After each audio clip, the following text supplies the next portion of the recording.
Welcome to easy சமையல். இப்போ நம்ம கிச்சனில் ரசப்பொடி செய்ய போகிறேன். தேவையான பொருட்கள்: தனியா 40 கிராம், 50 கிராம் துவரம்பருப்பு, 50 கிராம் கடலைப்பருப்பு, 25 கிராம் மிளகு, சீரகம் 25, தேவையான அளவு பெருங்காயம், 15 வரமிளகா, மஞ்சத்தூள் தேவையான அளவு. இப்போது தனியாவை முதல்ல போட்டு சும்மா லைட்டாக வரணும்.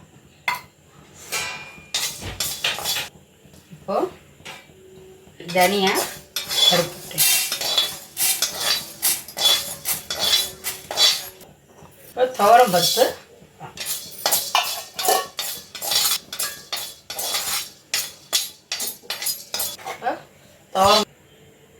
துவரம் பருப்பும் வத்தாச்சு.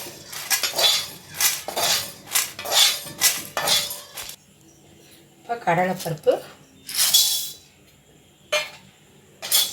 இப்போ நாம் இதை வறுக்கிறோன்னா எண்ணெய் படக்கூடாது, வெறும் கடாயில் போட்டு வறுக்கணும்.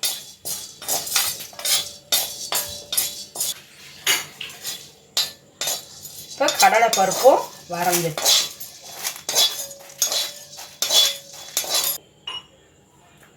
மிளகு,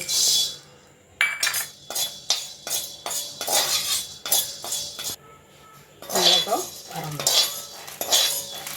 சீரகம்,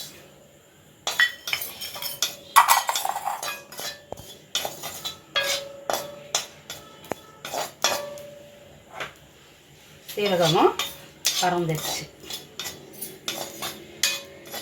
அதே எடுத்துரும். இப்போ மிளகாய்,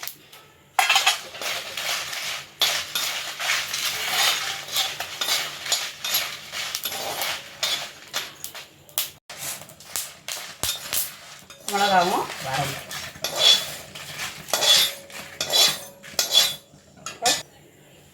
இப்போ கருவேப்பிலை சிறிதளவு,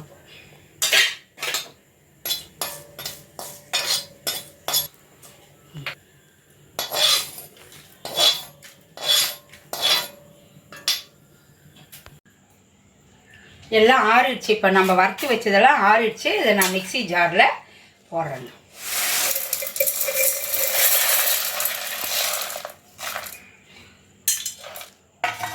கூடவே தேவையான அளவு பெருங்காயத்தூள், 1 ஸ்பூன் அளவு, 1 ஸ்பூன் மஞ்சத்தூள், அவ்வளோதாங்க. இப்போ நம்ம ஜாரை மூடி மிக்சியில் அரைச்சோம். இப்போ ரசப்பொடி ரெடி ஆயிடுச்சு, மிக்சியில் அரைச்சாச்சு. மணக்க ரசப்பொடி ரெடி ஆயிடுச்சு. நீங்களும் உங்கள் வீட்டில் செஞ்சு பாருங்கள். நன்றி, வணக்கம். இந்த வீடியோ உங்களுக்கு பிடித்திருந்தால் லைக் பண்ணுங்கள், கமெண்ட் பண்ணுங்கள், ஷேர் பண்ணுங்கள், மறக்காமல் சப்ஸ்கிரைப் பண்ணுங்கள்.